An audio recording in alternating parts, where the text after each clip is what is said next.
Hey guys, welcome back to Diecast Reviews.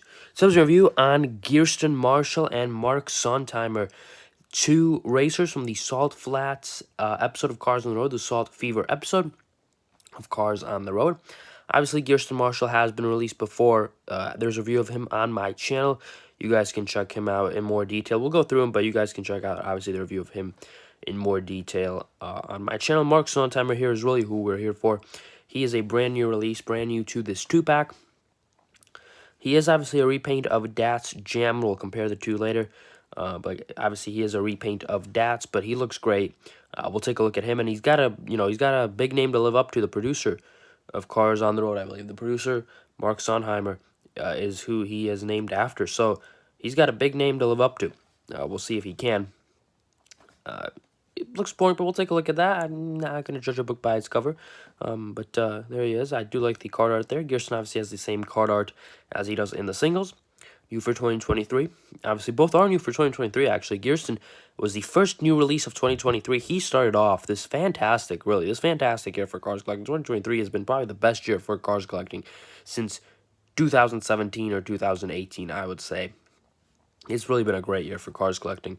And Gearsten was the first new release. He started us all off. So, kind of come all full circle here as he's with one of the last new releases of 2023. On the back here, you've got some other cars. Obviously, these two are also some of the first new releases. Although they were released in late 2022, I guess, but they were some of the first new Cars on the Road characters. There. Mater and McQueen, obviously, Cars on the Road. These two are like old 2-packs, and these are some of the newer 2-packs, which is interesting, but Bella Cadaver, Deputy McQueen, like I said, these are have an extremely high chance of going rare. Right now, they're at a high risk of becoming very rare. Hopefully they don't, but right now, Bella Cadaver is at a high risk of going pretty rare.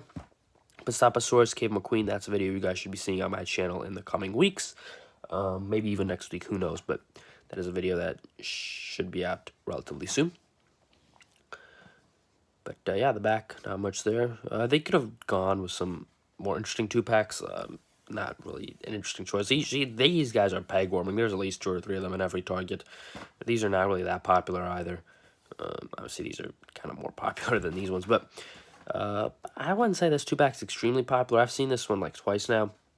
Marc Sondheimer is obviously a little bit boring, and Gearsten is kind of starting to peg warm now. So you could really get Gearsten if you wanted to. Marc Sondheimer is a new character, but he's not a very interesting new character. I'm not going to lie.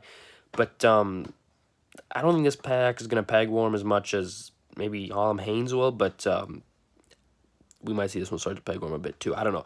I hope not. These 2-packs are pretty cool. I think this like last wave of 2-packs that Mattel released they're all pretty good. But yeah, let's get enough talking here. Let's get Marc and Gearsten here out of the package.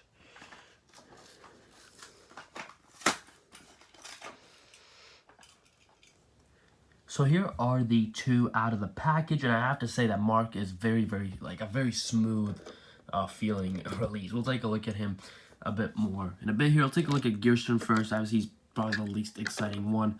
He's, like I said, he's kind of starting to peg warm a bit in Targets and in Walmarts. If you want one, you could really get him without having to buy this 2-pack.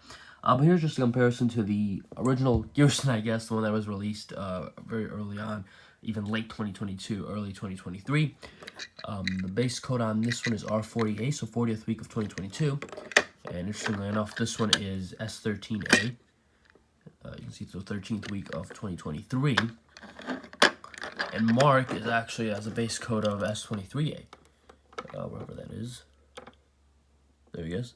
So this guy was made 10 weeks before this one here, but quite a while after this one, like what, almost 25 weeks. So I don't know what this Gearsten was supposed to be for. I'm assuming like some kind of single release, obviously, from whatever case.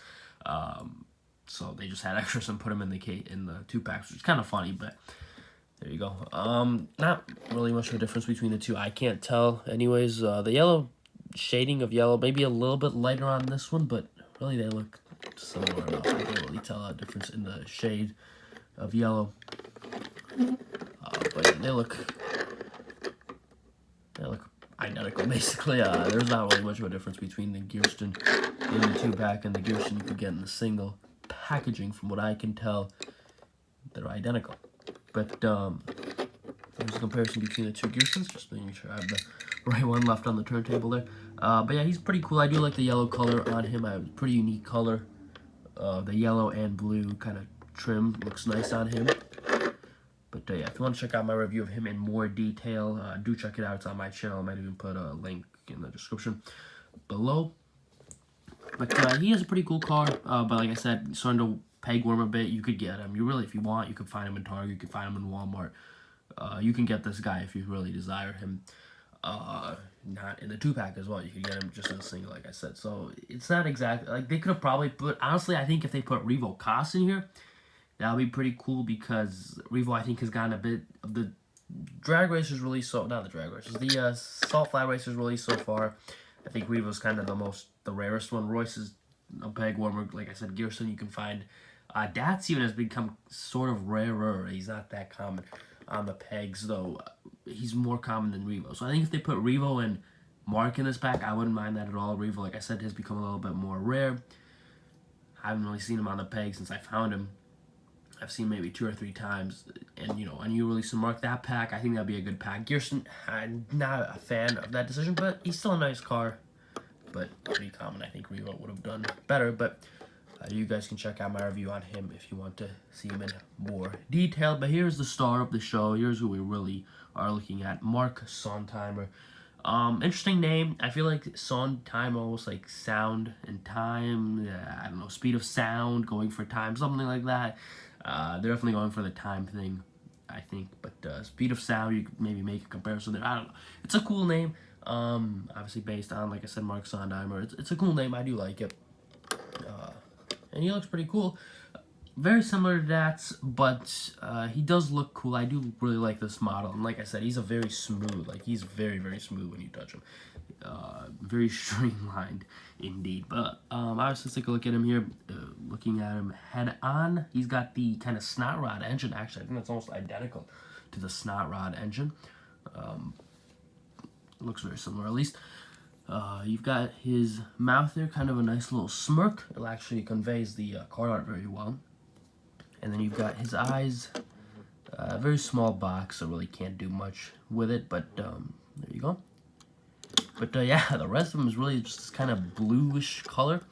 Kind of a mix, kind of like not exactly a blue, maybe a bit of a faded blue, but it's a very nice blue. But yeah, he's really just this one color.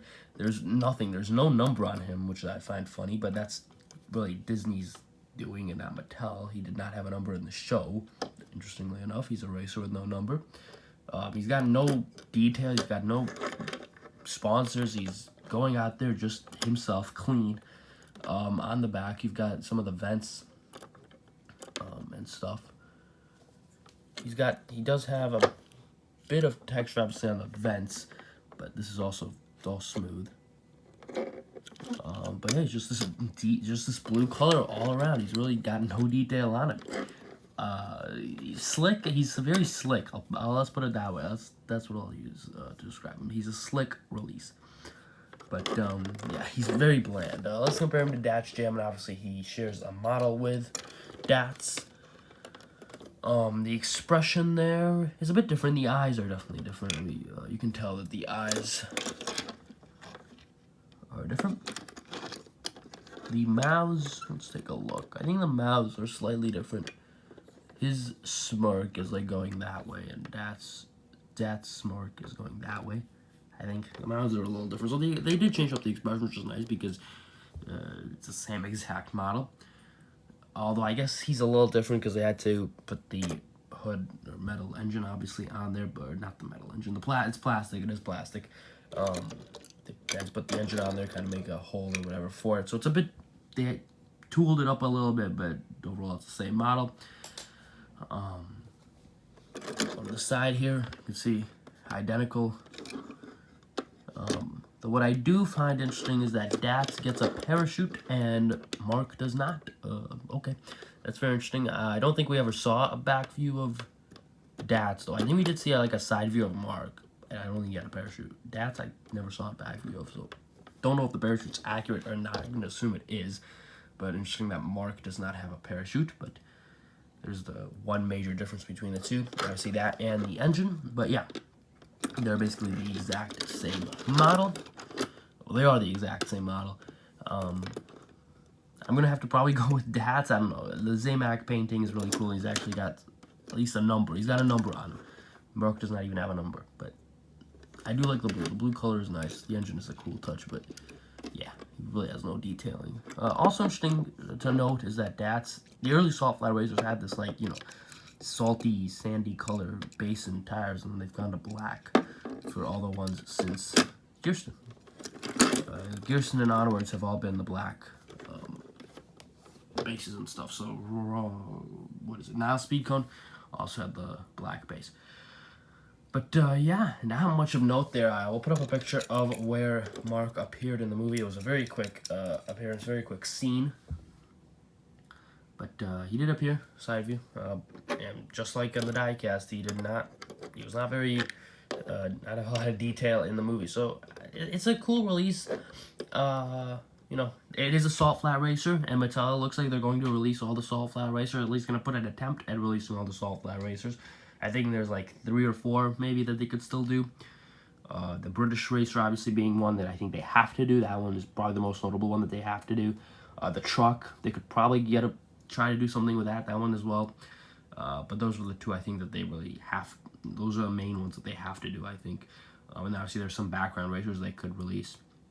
I think the British and the truck, the British Racer and the truck are the ones that they have to do, and I think we might get them next year. I really hope the British one, I really hope to get. I wouldn't mind having seen the British one in the 2-pack instead of Mark. I'll put it that way. Do I think Mark is a bad release? No, I don't think he's a bad release. I think Mattel did a good job on him. With the hand they were dealt, Disney, you know, Disney made him plain, not Mattel. Mattel did a great job replicating him. He's obviously a plain release. I don't think there's anything wrong with that necessarily. He's not the most interesting card to review. He's not the most interesting release we've gotten this year. But he's a nice car nonetheless. He's got a, like I said, I really like the blue paint job. He's got a really nice feel to him. I mean, Gearsten, he's bumpy and stuff. Mark has a really nice feel to him. He looks great. He's plain, but he looks great. There's beauty in plainness sometimes, and Mark, I think, conveys that. Even if he's not the most exciting car to review, but that's enough rambling. Let me know what you guys think down in the comments below on Mark. I'm sure he's not your favorite Salt Flat Racer. Is he your least favorite? Do you like him? Do you dislike him? What do you think of him? Let me know down in the comments below. And yeah, I think that will do it for this video. So thank you guys for watching. Like I said, let me know what you guys think of Mark down in the comments below. Hit that like button, subscribe, share, comment, all that good stuff. And I will see you all in the next video. Goodbye.